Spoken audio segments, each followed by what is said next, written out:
Alhamdulillah, pada kesempatan yang Allah SWT pertemukan kita pada malam ini untuk kita menyambung pengajian kitab Mau'izatul Mu'minin atau bimbingan mukmin. Dan kita telah masuk pada bab yang keempat, yang berkaitan dengan solat, asrarus solat. Dan minggu lepas kita dah bincang mengenai bab tentang keutamaan masjid, yang mana Allah sebut termasuk kalangan orang-orang yang memakmurkan rumah-rumah Allah di masjid ialah orang yang beriman dengan Allah, dengan hari akhirat. Yang kata orang yang memakmurkan rumah Allah siapa? Orang yang sembahyang, orang yang mengikuti majlis-majlis ilmu, dan orang yang berusaha menghidupkan masjid. Dia bukan hanya pegang jawatan sebagai AJK, bukan hanya main masjid atau urusan dunia. Yang kita dah baca dalam hadis Nabi, yang Nabi larang kita duduk bersama dengan orang yang hanya main masjid untuk urusan dunia, sebab Allah tidak berkehendak kepada golongan sedemikian. InsyaAllah pada malam ini kita akan sambung, kita akan masuk kepada bab asrarus solat, rahsia-rahsia solat. Jadi kalau kitab yang hijau ini muka surat 36, iaitu bab a'malus solat az-zahirah, bab cara melaksanakan amal zahiriah solat. Jadi bila solat tuan-tuan, dia ada amal zahir, dia ada amal batin. Amal zahir yang kita nampak, rukun-rukun semayang, qauli dan fi'li, itu nama dia amal zahir. Amal batin yang duduk dalam hati, itu bab khusyuk. Kita akan jumpa belakang nanti. Di bab pertama ni kita akan tengok yang dikatakan amal zahir solat itu apa. Baik kata pengarang, jika orang yang akan melaksanakan solat ini sudah selesai berwudu, sebab kita dah bincang bab wudu, membersihkan badan, bab taharah, tempat dan pakaian dari najis. Ini semua syarat sah sembahyang ni. Menutup aurat mulai dari pusat sampai lutut. Dia aurat kan. Jangan tutup aurat. Tutup aurat tu kadang tak tutup aurat. Ramai tutup aurat, dia tak tutup aurat. Baik, yang kata dari pusat sampai lutut ni, kata Syekh pengarang kita, ialah batas sekurang-kurangnya bagi orang yang tak ada pakaian. Itu ya. Orang yang contohlah ada kalangan kita yang miskin, tak ada pakaian, di batas sekurang-kurangnya untuk dia semayang pusat dengan lutut. Dibagi orang macam kita ni, kira tak masuk tak ada pakaian. Kadang subuh baju lain, lohok baju lain, asar baju lain. Jadi orang yang macam kita ni tak memadai dah sembahyang, hanya tutup pusat sampai lutut dengan baju tak pakai.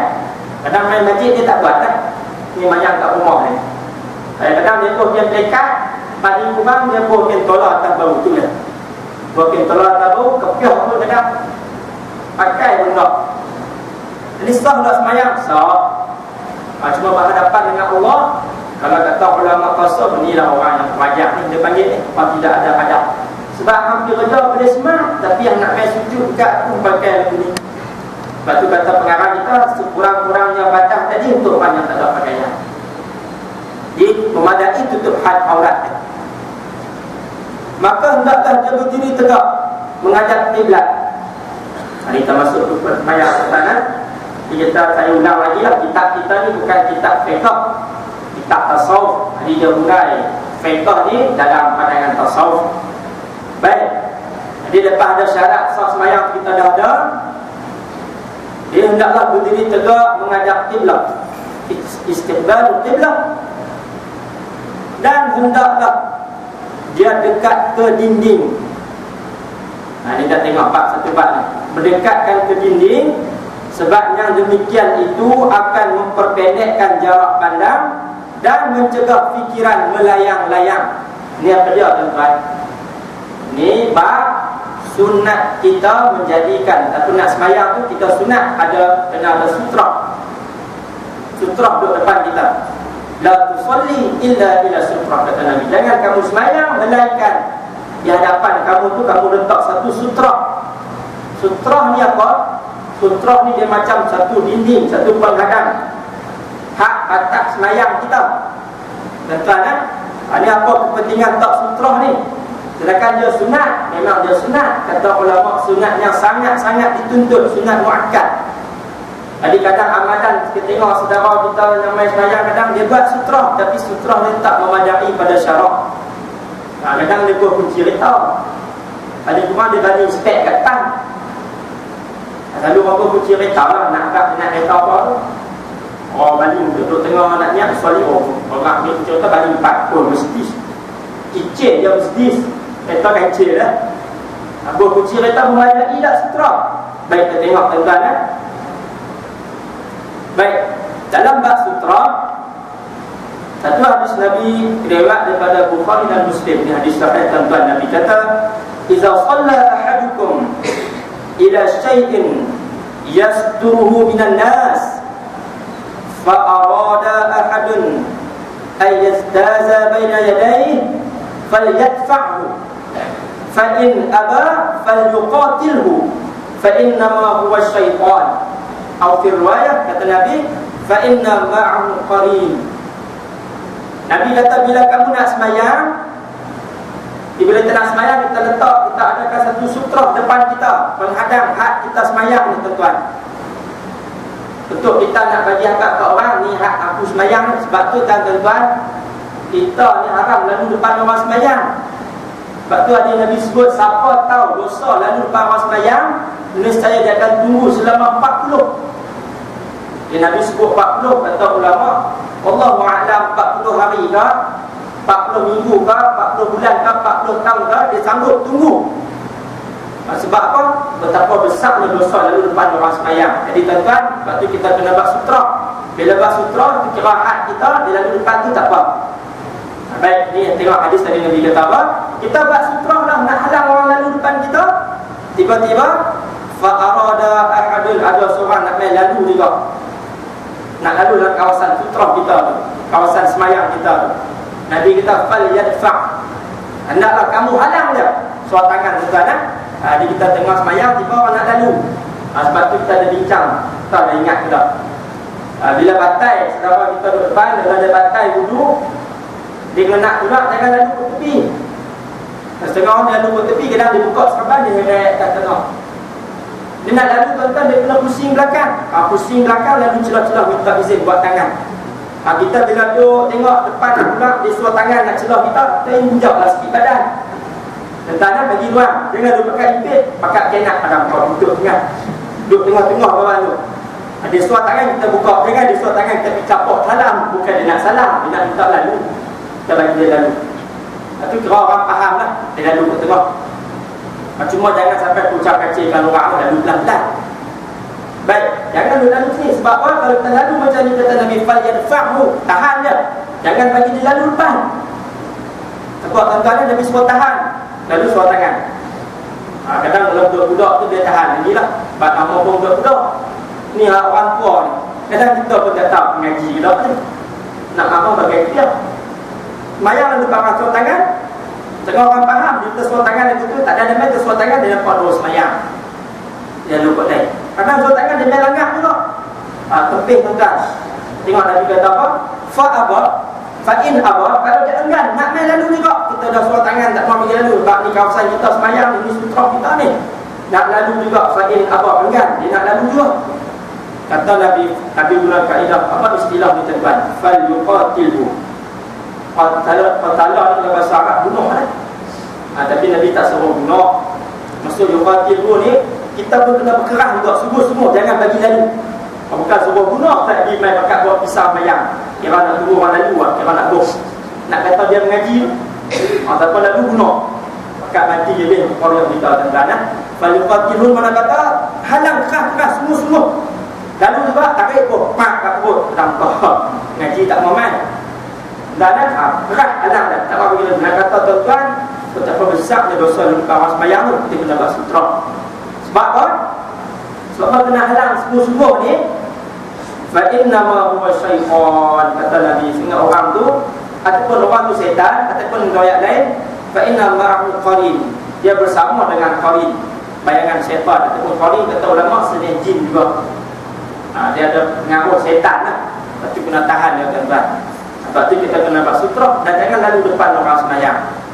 Jadi kita tuan-tuan, sutrah yang disyaratkan kita dalam hadis Nabi sebut, sebab Nabi sembahyang kadang tak hak tinggi dia, dia kurang tinggi pelana unta ataupun orang kata apa, tempat kita duduk naik kuda, pelana lah. Kalau celana sedap lah, pelana unta tu tinggi dah, lebih kurang. Kalau zaman dahulu lebih kurang satu tinggi yang betul dia sak tu lah, satu askar dah, lebih kurang lah. Bukan lah. Sebab dalam hadis Nabi tak agak dia terang mana.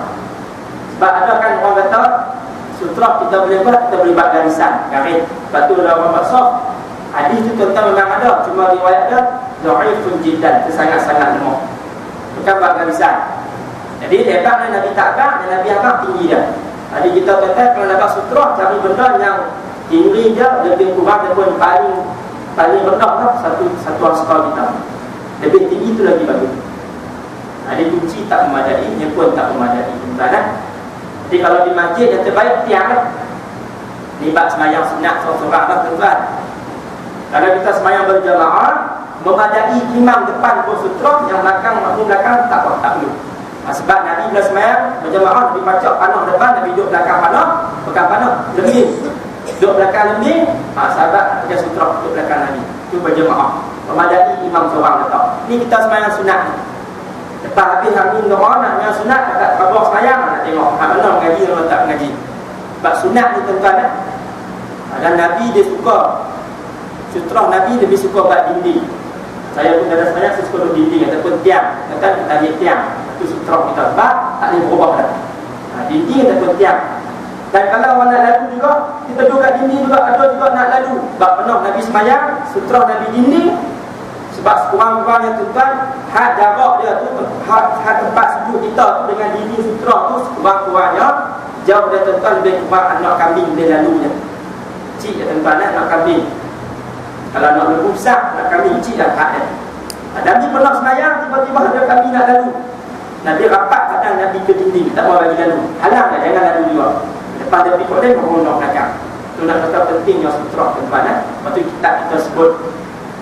Baik, itu dalam bab hukum. Juga boleh kita guna sutra yang bergerak. Benar sahabat dan Nabi guna sutra binatang, unta, kuda. Itu kat kata bersiap lah, pagi unta depan, mayang. Kalau kita nak buat lagu tu, nak kereta musafir, tak jumpa masjid, pergi semayang, parking kereta, duduk kat kereta. Tapi kunci lah kereta, tadi sujud kereta hilang. Baik, ataupun guna orang. Ini selalu kita boleh buat tuan dalam masjid, tengok kawan tengok semayang, kita duduk belakangnya, jadikan dia sutra. Kalau orang tu lari macam mana? Sebab kita main sunat 2 rakaat, dia dah 2 rakaat, kita baru 1. Dia bagi salam, kita tak ada sutra. Dalam bab ni tuan, kita boleh beralih sutra, cari sutra lain. Kalau sutra tu lari, kita boleh cari orang lain, boleh gerak pergi cari sutra. Itu nak kata betapa pentingnya kita buat sutra depan. Baik, itu dalam bab hukum. Dia apa asrar dia, apa rahsia dia? Maka kita bab yang demikian itu akan memperpendekkan jarak pandang dan mencegah fikiran melayang-layang. Dia bagi skop pandangan kita sempit. Sebab kalau drive kita fikir banyak, sebab nampak benda banyak. Sebab tu lah tuan-tuan komen, kalau ni masjid orang buat ukiran banyak kat depan. Ini setengah-setengah ulama dia sangat tak setuju ni. Malah dia kata makruh masjid buat ukiran kat depan ni. Sebab apa? Orang nak buat sutra buat ukiran yang menghilangkan khusyuk dan sembahyang. Perlu tengok cantiknya ukiran. Jadi kalau tuan guru tak baca Masman, kalau masjid kat Masman dia tak duduk depan, dia duduk belakang. Dia duduk kat masjid lama, dia duduk depan lagi tak khusyuk dia tak. Sebab dinding depan tu corok lawa sangat, boleh hilang khusyuk. Baik, itu bab sutra. Di samping itu, hendaklah dia menahan pandangannya, jangan sampai melampaui tempat sujudnya. Ini kita pandangan kita tunduk tempat sujud. Sebab apa tak mau menilau mata ni? Sebab Nabi larang kita semayang. Sebab ada orang semayang dia macam katak Nabi, macam dengan musang. Macam serigala semayang cangok mata. Tu Nabi tak mahu. Makruh tuan-tuan dia tak batas semayang, cuma makruh semayang cangok mata. Siapa main duk tengok seorang-seorang masuk saf. Itu makruh. Jadi pandang tempat sujud, fokus sebab kita nak sampai matlamat takut tahap khusyuk. Hendaklah dia tetap melakukan hal yang demikian sampai rukuk tanpa memandang ke mana-mana. Dia tetap fokus sampai rukuk. Sebab rukuk kita sampai buat rukuk. Rukuk pun tuan-tuan kita disarankan pandang tempat sujud kita. Baik. Kemudian berniat dalam hati menunaikan solat. Ni bab fidah tuan-tuan. Setengah orang yang keras dia kata usolli tu tak mahu. Dia kata niat dekat ni. Itu sebab Nabi tak ajak usolli. Sebab niat tu hati bukan mulut. Ini benar fidah. Tak payah kita lukli dah tuan-tuan. Yang nak niat tu sebab apa? Sebab nak bagi mudah untuk dia nak main lahirkan, nak letakkan niat di hati. Di setengah lepas kata kalau niat pun mulut pun lagi was-was. Dia kata takut mulut lain, hati lain. Ini tak payah lukli tuan-tuan. Yang penting dalam hati kita tu sampai kalau kita nak semayang, lintasan hati. Lepas tu kita pengarang niat dalam hati.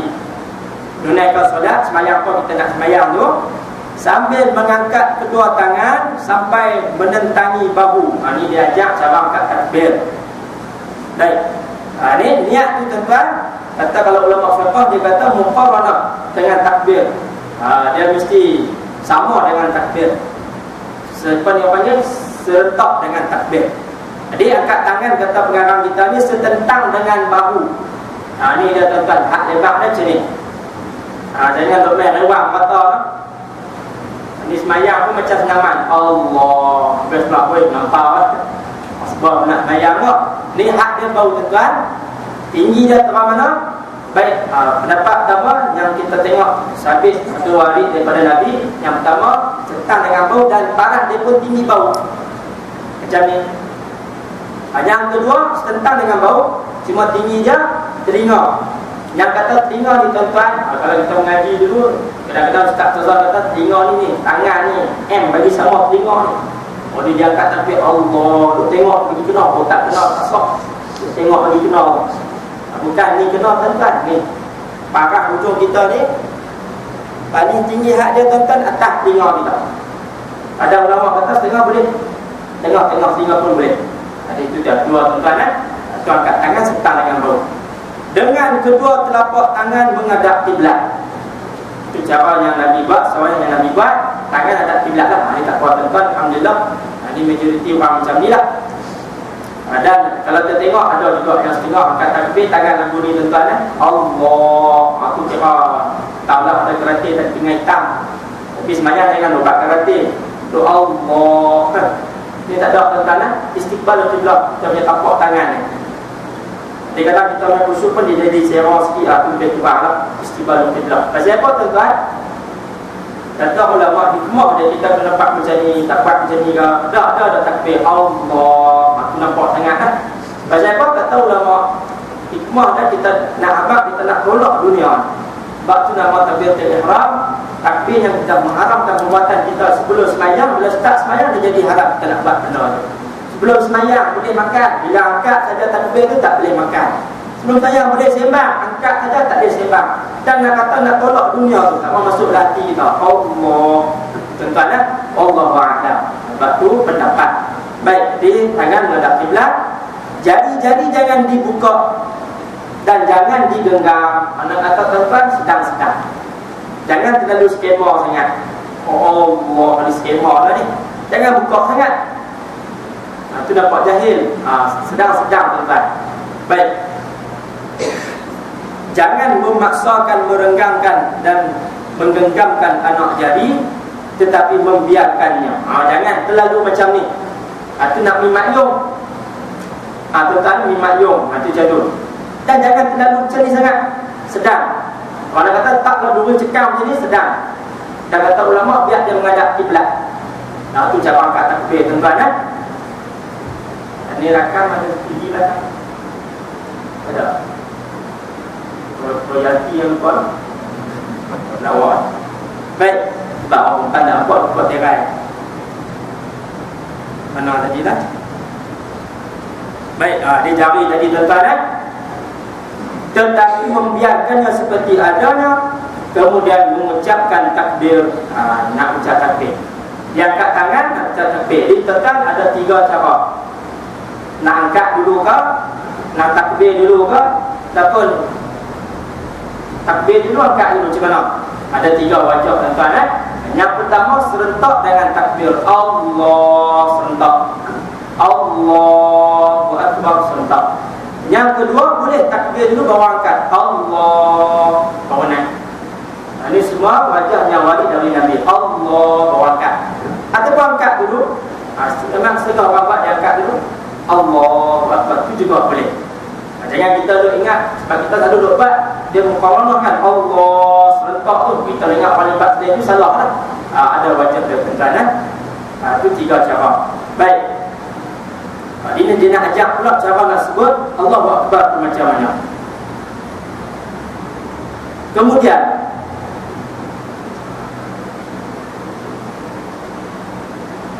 letakkan kedua tangan di bawah dada dengan tangan kanan berada di atas tangan kiri. Ini dia dah harap cara letak dulu lah. Lepas ni baru dia harap nak sebut Allah Akbar tu macam mana. Dia letak tangan bawah dada, ataupun setengah terjemah dia tulis atas dada. Jadi tuan-tuan, ni pun orang kelai ni.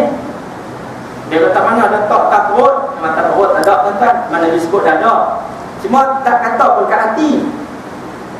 Ada setengah payah dia bunyi tuan-tuan, dia pegang sungguh. Ada sedar buat atas ni, buat tak boleh bunyi tuan. Ni atas dada ni, dikata ulama tak jalur kelai lah. Sebab Nabi sebut atas dada, tak fokus mana. Jadi yang terbaik bagi duduk tangan kita ni tuan-tuan. Ni dada juga ni. Cuma dia tak perut lah. Kena kawan kita perut 9 bulan tu sepelok lah. Dia sebenarnya tak perut, relax lah. Tok Imam baca panjang mana pun, tu relax lah. Sebab dia ada tempat tak tangan, bukan perut lah. Ni dada sini. Bagi duduk ni, tangan kanan atas, tangan kiri atas, bilangan tangan. Selalu kita buat lah. Tangan atas pergelangan tangan, selalu kita buat lah. Dia ada terberat dalam diri, itu boleh tak apa tentang. Sebab tu bukan benda yang kabeh lah, bukan benda yang buruk. Baik, ketika mengucapkan takbir Allahu Akbar, hendaknya huruf ha berharakat dhammah. Allahu, ha tu dia mesti hu. Jangan Allahu Akbar, Allahu Akbar, Allah Akbar, mati terus tak boleh kita ya. Dia dhammah Allahu, Allahu. Ha tu pula tentang ha simpui. Bahasa Melayu orang Melayu kita sebut ha simpui, ha bunyi keras tu. Ha bukan Allahu Akbar. Itu pondan Allahu Akbar. Ini hafsah Allahu Akbar didhammahkan dengan suara ringan tanpa bersangatan. Jangan tekan sangat ha. Kalau kata nak sebut ha tu, kalau orang baru ngaji tajwid dia memang kotor sikit. Sebab ayah saya baca Quran, kita nak main ngajak tajwid kan. Kalau main kita betul-betul lah. Kadang dia baru tahu baca macam ni, dia bila baca lepas tu jadi kotor sebab dia baru nak bagi betul. Dalam mana dia elok. Jangan ada Allahu Akbar, jangan hu tak mau tekan. Besarnya Allahu Akbar. Tak elok tekan hu sebab kalau tekan tu apa sebab kan? Sebab dia hu tu nak dimasuk niat tu. Dia bila terkejut pun niat terkejut masuk. Tapi jangan lupa ajar begitu lah. Sebab niat ni benda mudah. Jangan duk pergi susah tentang dia jangan bersangatan sebut ha tu. Dan antara huruf ha dan huruf alif hendaknya jangan dimasukkan suara yang menyerupai waw. Ini Allah dengan akbar pun jangan lu Allahu Akbar. Ada orang buat ni. Kalau dia gitu Allahu Akbar. Habiskan Allahu Akbar. Jangan lu kadang-kadang kita teralik, kita kena lihat dia panggil Allahu Akbar jadi waw. Jadi kita omahkan dia pun tambah waw. Akbar tambah kekanan Akbar. Jangan pula menambahi huruf alif antara huruf ba. Akbar tu tak mau akbar. Itu bacaan yang salah lah. Kita lu kata ni tuan-tuan, sebab ada orang buat. Kita kalau kita dengar, tak nak dengar apa lagu ni. Sebab kita alhamdulillah kita betul. Sebab ada orang buat. Kita semayang lah, kadang tengok dulu sebelah kita Allahu Akbar. Dia panjang bar. Padahal dia tengok eja tu memang tak ada alif, tapi dia bunyi panjang juga. Jadi jangan tambah alif antara ba dengan ra. Seolah-olah dibaca akbar sebut tadi tuan-tuan. Dan huruf ra-nya diberi harakat jazam ataupun sukun lah, jazam tu mati, bukan ditomohkan. Jadi Allahu Akbar, matikan ra. Jangan Allahu Akbar, ru tak mau bunyi, Allahu Akbar. Jangan tomohkan ra. Baik, ada orang tanya, berapa rakaat tak kita disebut takbir tu? Sebaik-baiknya pendeklah Allahu Akbar. Itu kira awalnya tak ada masalah niat lah. Kecuali kita imam ada dipanjang Allah tak ni dah start sembahyang, sebab ada lu alik ada lu kena dan hil takbir lagi, imam pun panjang sikit Allah, sembahyang lah ditinggal rokok. Jadi tak pasal. Jadi seeloknya dipendek sebab niat itu mudah, dia tak was-was Allahu Akbar termasuk niat laju. Kalau jenis was-was Allah panjang dia tuan-tuan, sebab ni tidak ada riwayat yang sahih, cuma kata pandangan ulama jangan lebih pada 7 alif ataupun 14 harf, 14 harakat lah. Allah jangan lebih 14. Memang seorang pun tak sampai 14 tu kan. Kira selalu kita lupa kan Allah 5. Lebih kurang 5 kena harakat tu selalu lah lepas, jangan sampai 14 lah. Baik, itu cara nak sebut Allahu Akbar. Di kitab bab takbir. Fasal seterusnya babu fil qiraah, bab pada menyatakan bacaan dalam sembahyang.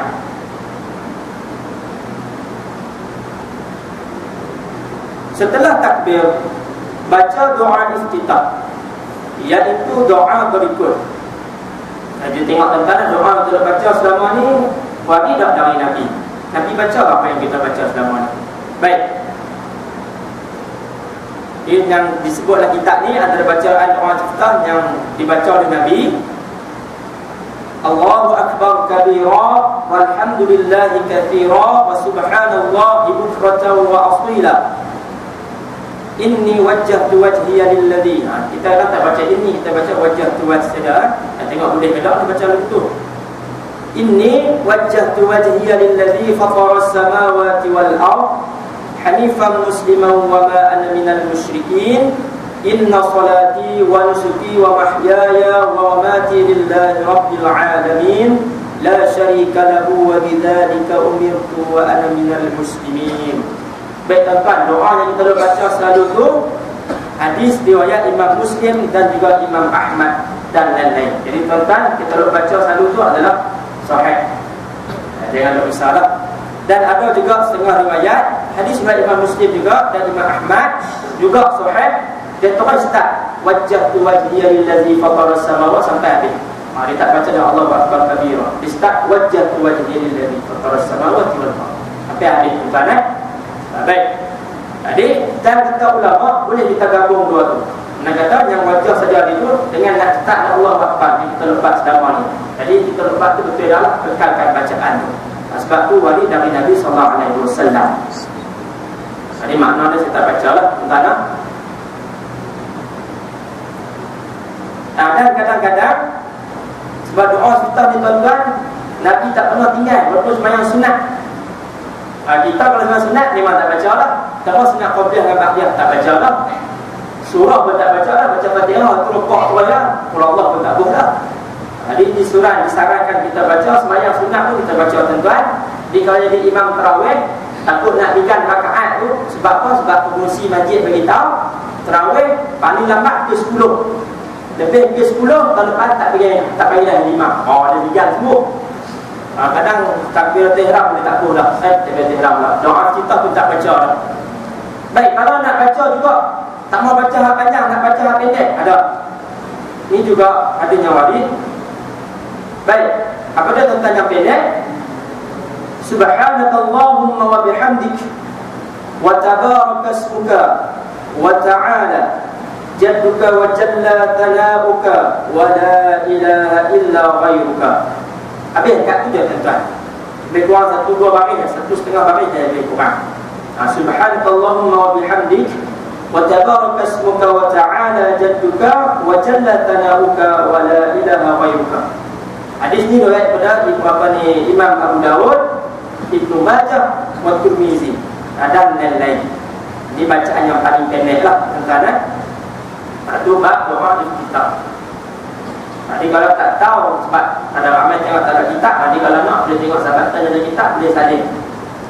Jadi kalau kita nak baca pendek dengan sunat, kita amal yang dia lah. Balik apa isak je. Apa isak kadang dia ingat pun isak. Ada lapai lama nak dapat, dia ingat lama. Baik, lepas baca doa iftitah, kemudian baca, jadi baca perlahan pada setiap solat tuan-tuan, bacaan ta'awuz dibaca secara sirri pada setiap solat, maupun solat tu jahriyah atau sirriyah. Solat subuh sampai ke isyak, bacaan a'udzubillahi minasyaitanir rajim dibaca perlahan, tak perlu kuat. Kadang memang tak dengar pun ada imam baca, tak sebut pun a'udzubillah, dia baca pelan. Bismillah baru dia kuat. Baik. Jadi kemudian lepas baca iftitah tu baca ta'awuz, a'udzubillahi minasyaitanir rajim. Kemudian membaca surah Al-Fatihah dan melanjutkannya dengan membaca amin. Jangan menyambungkannya dengan kalimah waladdallin. Ini masuk bab Fatihah. Sebab mazhab Imam Syafi'i, Fatihah kita tentang sekali ayat dengan bismillah. Bismillah itu satu ayat dalam Fatihah. Sebab itu tuan-tuan, ini dalam dia beza ni ulama fiqh dengan ulama qiraah. Jangan nak baca ayat akhir, ayat yang ketujuh tu. Kalau Imam Syafi'i, mazhab Syafi'i, sebab bismillah satu ayat, jadi ayat akhir ayat ketujuh tu siratal ladzina. Di kata ulama qiraah yang terbaik kan kita baca satu nafas. Ini saya pun tak sampai satu nafas ni. Kada senapa angin ke, ada tu tak sampai satu nafas ni. Siratal ladzina an'amta 'alaihim ghairil maghdubi 'alaihim waladdallin. Itu terbaik kata Imam Qiraah. Kalau tak sampai dapat, kalau kita pergi contoh siratal ladzina an'amta 'alaihim ghairil maghdubi 'alaihim, habis dapat. Dalam qiraah kalau berarti tempat yang qabih, yang berarti sepani wakaf yang tak sepatutnya, yang tak elok, dia kena patah balik main belakang.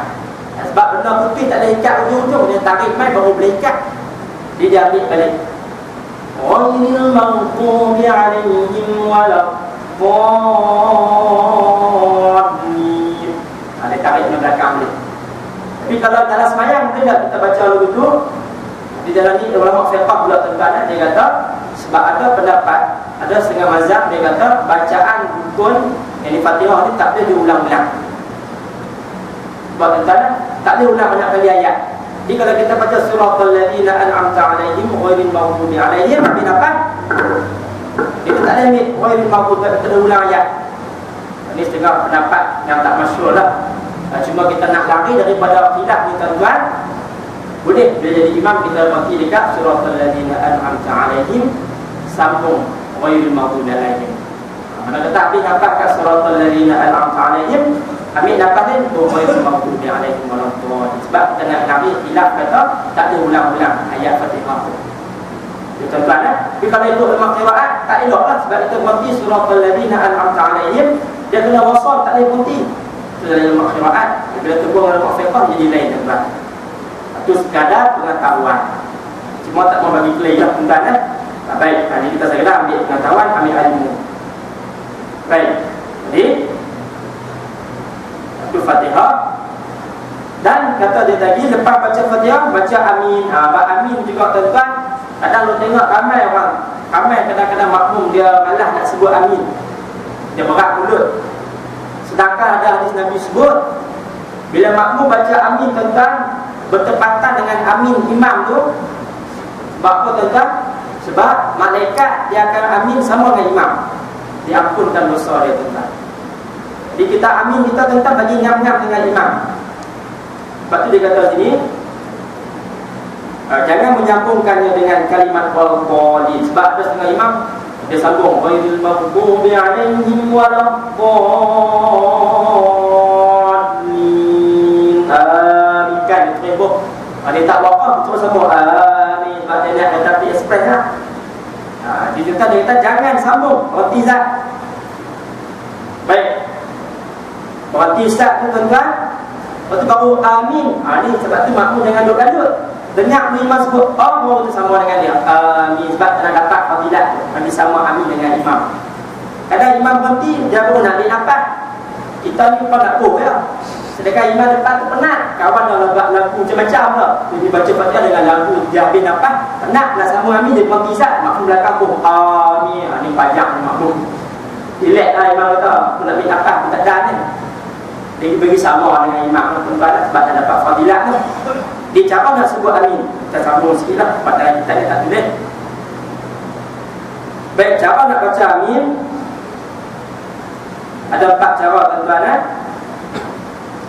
Yang pertama, amin tu dipanjang sekadar 6 harakat. Tu 6 harakat mim kan tuan-tuan, dan tidak ditasdidkan mim. Bukannya tu tasdid mim tak. Dia dibagi takhfif, ringankan mim. Amin. Bukan mim tak kan. Itu yang pertama. Yang kedua, 2 harakat. Jadi 6. Yang pertama 2 harakat. Amin. Juga tak ditasdidkan mim. Bukan amin. Tak, dia amin. Baik, yang ketiga dijarang obat dah. Dia imalah. Dia macam muncung mulut. Amin. Itu imalah. Kita jarang buat lah. Jadi kalau ada orang buat, jangan lu salah lah. Sebab memang ada riwayat dan pendapat yang dalam itu. Jangan lu pakai faraqah pula. Untuk imam pun orang balik pada Mesir lah, ambil qiraat rumah imalah, kita pakai faraqah ni. Kalau kita tak erti. Dan yang keempat, amin tadi tu 6 harakat, tapi mim tu ditasdidkan. Ada juga riwayat kita tuan-tuan cuma yang masyhur 2 pendapat tadi tu. Tu 6 harakat dengan mim tak ditasdidkan, ataupun tu 2 harakat dengan mim tak ditasdidkan, dengan mim amin ataupun amin. Tuan-tuan, ada kata Imam Nawawi, satu pendapat saja yang diterima lah dalam kitab azkar yang amin tadi tu. Dia cara nak panjang macam mana sebab banyak pendapat tuan-tuan. Kita ikut kaedah tajwid lah. Dia kata yang terbaik tu 2, mim tu dia pun 6. Sebab ma'arif disukun dia kata amin. Wallahu a'lam, semua khilaf. Baik, semua kitab ada pendapat kata dalam itu cara baca. Baik, hendaklah dia ni orang yang semayang tu menjaharkan ataupun mengeraskan bacaan surah Al-Fatihah pada solat subuh, maghrib dan isya, kecuali cuma tambah untuk kita tentang Jumaat lah. Dia mengeraskan bacaan, mana kita baca kuat Fatihah pada Jumaat, subuh, maghrib, isya, kecuali jika dia seorang makmum dan juga mengeraskan bacaan amin. Kecuali makmum di belakang dia diam, dia boleh kuatkan amin. Amin dia boleh kuat sama orang imam. Kemudian lepas habis Fatihah, membaca surah atau sekadar 3 ayat Al-Quran atau lebih. Jangan menyambungkan akhir surah dengan takbir untuk melakukan rukuk, namun harus dipisah sekadar bacaan subhanallah. Ini juga ni yang kandung ni.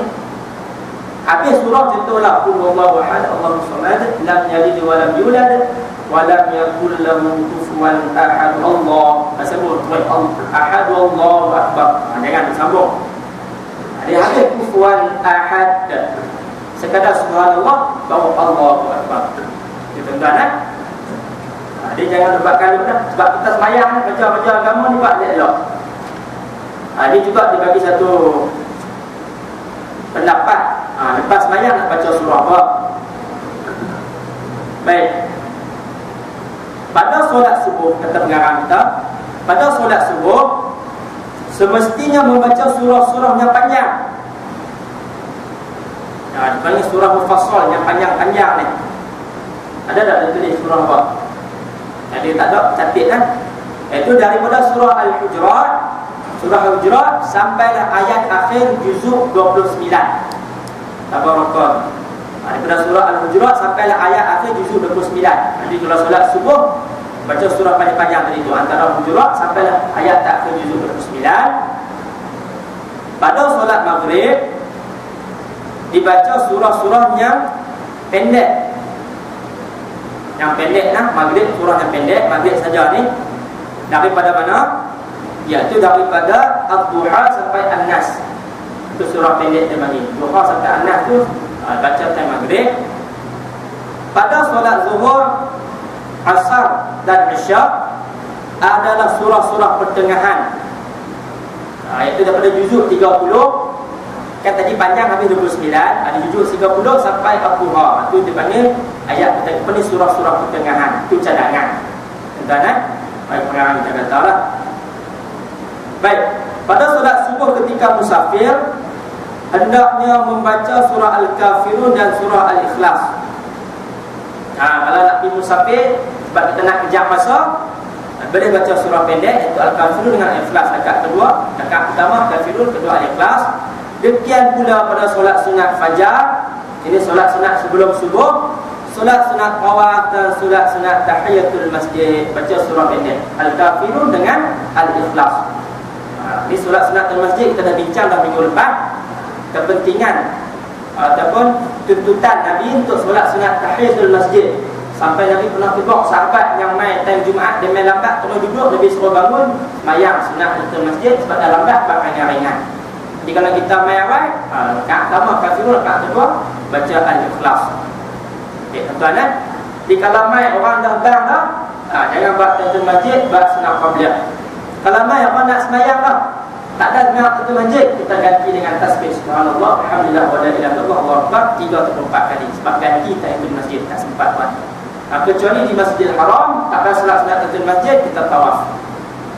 Baik, itu kita habis bab surah. Jadi kita masuk rukun fi'li, bab fil ruku' wa lawahiqih. Ini bab rukuk dan benda-benda yang berkaitan dengan dia lah, tuan-tuan. Masuk sikit lah, tak barang lagi lah. Kemudian rukuk, dan semestinya memperhatikan beberapa perkara berikut. Baik, nak rukuk, tengok apa yang disarankan oleh kita buat.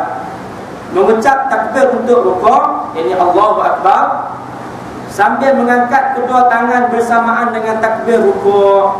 Di tempat takbir, tuan-tuan. Lepas tu kalau orang mengaji, dia tahu perbuatan mana, takbir intiqadat mana yang dia nak angkat tangan. Jangan pakai rewang je. Ni semua gerak, semua angkat tangan. Sampai nak bangkit dua antara dua sujud pun angkat tangan. Dia kan? Dia sujud, nak bangkit dua antara dua sujud pun angkat tangan. Ni orang tak memang tak mengaji dulu lah ni. Tempat dia, tuan-tuan. Yang pertama takbir ihram, nak rukuk Allah, nak turun rukuk tu iqtidal sami Allah, angkat tangan. Dengan nak bangun daripada rakaat duduk tasyahud awal, nak bangun rakaat ketiga. Itu je, tuan-tuan, tempat untuk kita angkat takbir. Jadi kata dia, nak rukuk sebut Allahu Akbar sambil mengangkat kedua tangan bersamaan dengan takbir rukuk. Cara angkat takbir dia sama macam takbir ihram tadi, hak dia tadi tersebut dah. Jadi itu cara angkat. Nak panjang takbir terlalu mana?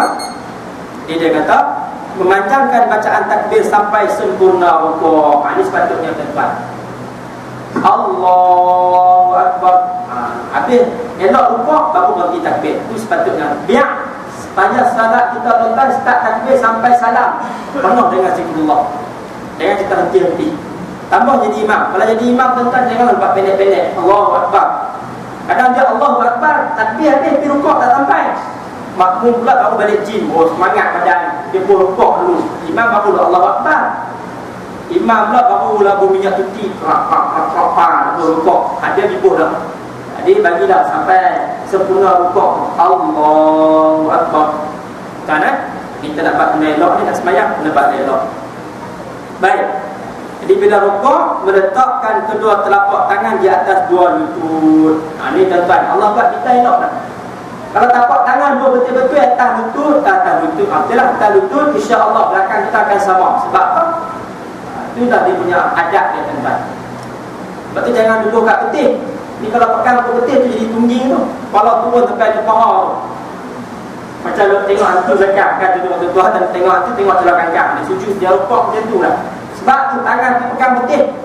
Ni pegang lutut, tuan-tuan, nak pegang macam mana? Semua jari-jari dilepaskan menghadap kiblat sepanjang betis dan menegakkan kedua lutut dan tidak melipatnya. Maksudnya, jari kita tu, tuan-tuan, bila pegang lutut, bukan duk rapat lagi tu, genggam.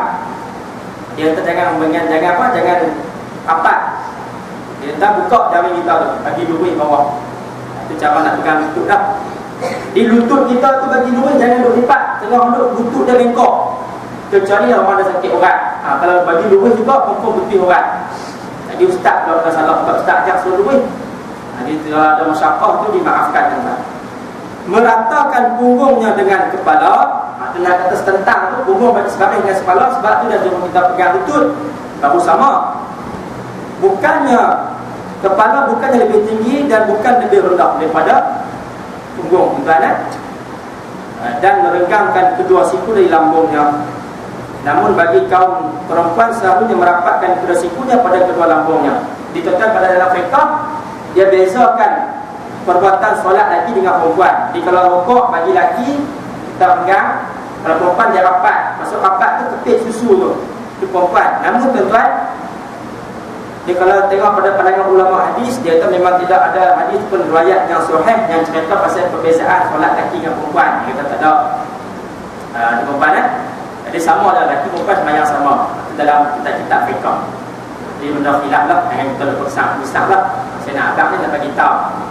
Baik. Jadi bahasa rukuk tu kepala tengok tempat sujud. Dan baik bacaan dia. Ketika rukuk kita baca apa?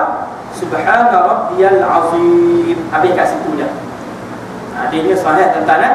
Ini kita letak tambah subhana rabbiyal azim wa bihamdih. Itu juga ada hadis.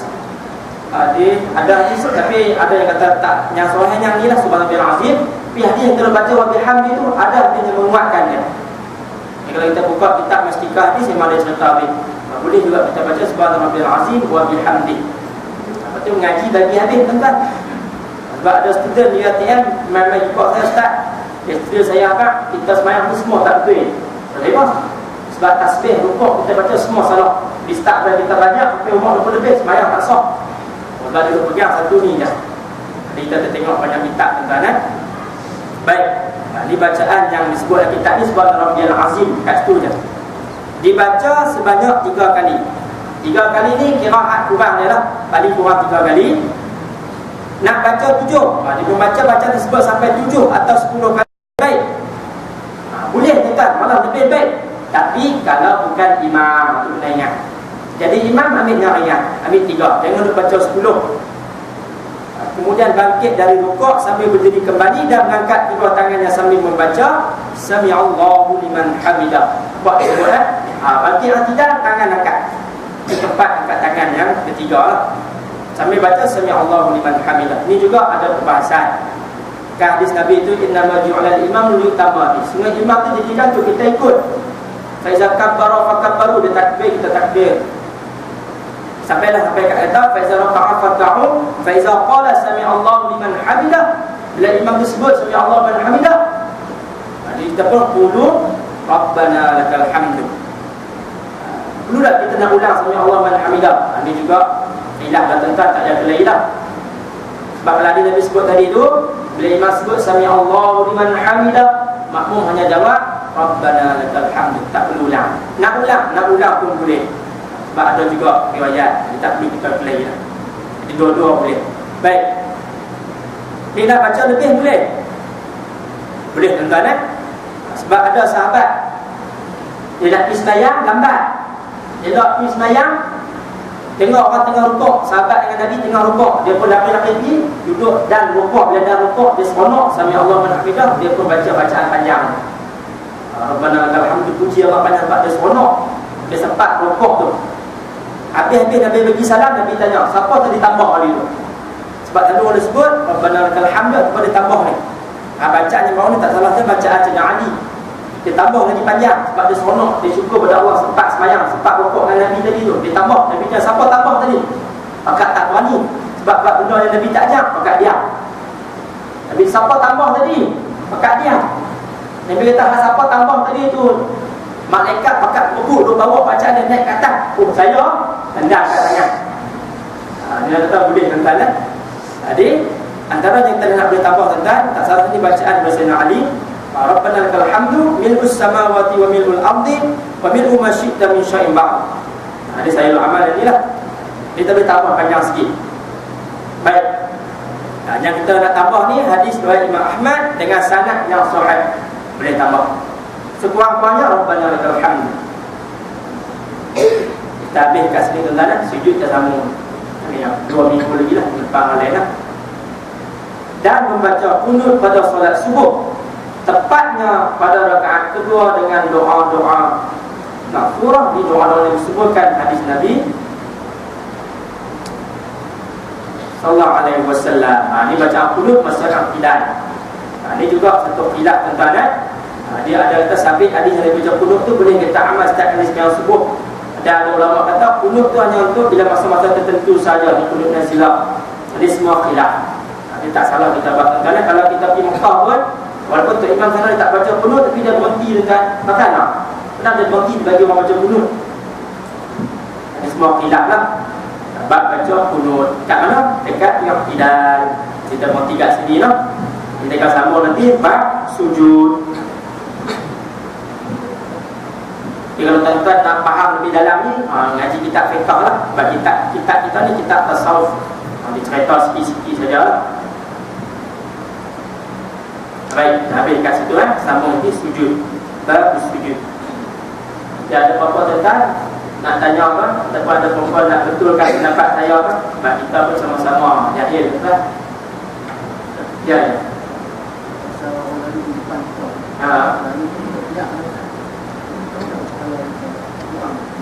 Selalunya kita biar malam banyak tak kacau. Orang tu yang salah. Cuma tak dapat sunnah lah. Kita nak halang dia tu. Sebab tu kita bersunnah halang dia tu. Supaya kita malam banyak kita tak kurang. Berakan tu tak dikira berakan jabatan salat. Sebab disebut dari Nabi diizinkan untuk kita. Betul tak? Ya, ya. Kalau tak ada sutra, jauh mana yang kata tak boleh tadi? Macam kata sembahyang bunyi. Tu kalau tak bersutra tersebut ni, kita tak buat jawab lah. Sebab tu bahaya. Tak boleh. Dia guna pun sekurangnya sebut tadi lah, tinggi dia di tengah. Ni kalau budak-budak sekolah dia boleh go back. Macam kita ni tak ada apa main bayar, kita buat rehal boleh. Ada pun duduk lagi tinggi senang. Kalau macam orang sembahyang bunyi, kita sembahyang kenapa? Sudah ada kita nak lulukan dia. jauh je lah. Lepas tu kata tadi hak sutra tu lebih kurang kita sebut di Nabi tadi. Tempat sujud kita dengan sutra tu lebih kurang luas anak kambingan tu. Tu kalau ada sutra ni, kalau tak ada punya masalah. Sebab tu kita kena pun. Sebab orang tak tahu hak kita tu mana. Jadi selok ni kita bayar kali sutra lah. Sebab kita dah mengaji lah. Kita ambil mat sunnah Nabi SAW lah. Kita boleh sutra, kita depan lah. Orang yang di sini, yang belakang lah. Dia duduk belakang kita. Kita nak yang kita bersalam lah. Artinya kita ada. Kalau nak duduk depan kita kan pakai orang. Bukan orang lain pula. Depan orang lain. Depan orang lain lah. Dia orang yang belakang tu kalau tak ada dinding, dia duduk belakang kita. Dia boleh jadikan kita tu sutra. Kita ada dah boleh salam. Kita nak. Kita nak pergi mana? Lalu ke tepi lah. Dia sebut tadi jangan duduk depan lah. Jatuh imam lah. Sebab tu setengah masjid tuan-tuan, itulah kata ni. Dia buat pintu. Tengah masjid dia buat pintu senang terima batas, tuan keluar pergi, yang duduk belakang. Dan tak nak keluar, nak pergi tengah dalam rapat, tuan nak takut kacau jemaah, dia duduk depan. Kita tak masuk, kita tak buat istikhlaf imam ni, buat ganti imam. Buat ni tuan, kadang-kadang orang jadi imam ni ketak tuan. Ngaji tapi suruh imam jadi ketak betul. Ada seorang sahabat cerita lah. Dia mengaji ba'ad imam, ada di Nabi sebut bila imam batal boleh dia kalih belakang, dia cari makmum yang dia rasa layak untuk ganti dia. Dia boleh cari. Pusing-pusing tengok belakang, lepas tu jaga-jaga jangan duduk belakang imam. Kena imam tak tanya tak Pak Haji ni cakap banyak, tarik kita jenuh. Jadi duduk belakang imam kena orang yang sebab tu dia disebut yang duduk belakang imam tu yang mana akal dia tu sempurna, mana kata ilmu dia tu dia panggil ahli nuha, orang yang sempurna akal dia, ilmu dia cukup lah. Duduk belakang imam. Di bila imam batal dia tahu nak buat apa. Dia boleh ganti tarik. Dia tak ni cerita dah satu masjid. Dia ajak bak ni lah. Tu imam macam tahu ustaz. Ingat tak ustaz ajak bak nak ganti imam tu. Tak ingat. Ustaz mengaji punya mengaji senang tapi nak buat susah ustaz. Macam apa? Satu hari dia sembahyang saya terbatai nak jadi cerita lah. Dia tak terbatas saya teringat hadis tak sebut tu. Saya pun pusing-pusing nak cari siapa ganti. Tengok-tengok belah kanan jumpa seorang hamba Allah ni kira tua lah. Pakai serban putih, jubah putih, janggut putih. Kira Tok Bali lah ni. Dia tengok balik semua janggut tak putih pun dia seorang janggut putih. Kawan dia pun nak main tarik lah. Elok nak main tarik tu kawan tu pun dia tengok dari jauh ni nak main lah. Elok nak pegang tangan. Saya tak boleh lah. Saya tak boleh pegang tangan. Habis dia lock satu sok. Habis batas bayang semua. Sebab apa? Tok Bali tak mau jadi imam. Sedangkan tak masuk ibad ni.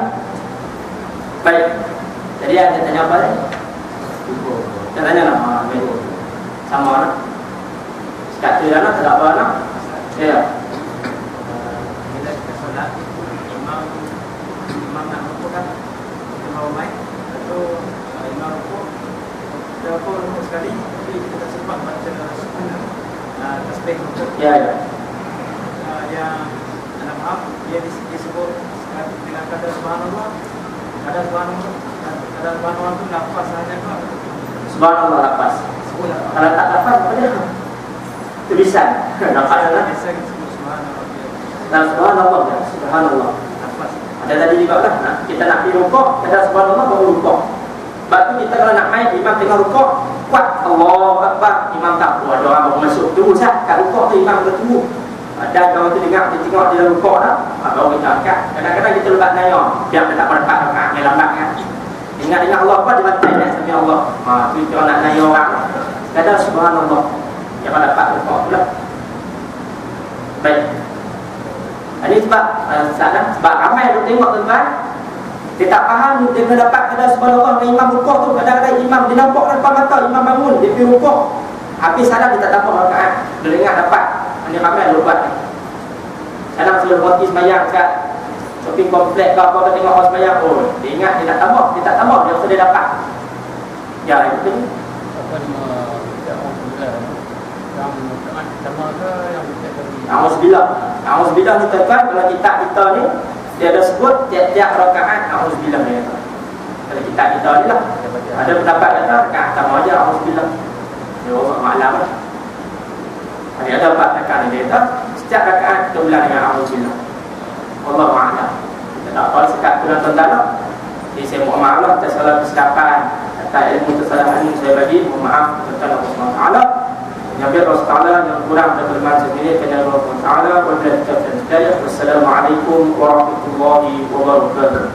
Allahumma salli ala sayyidina Muhammad.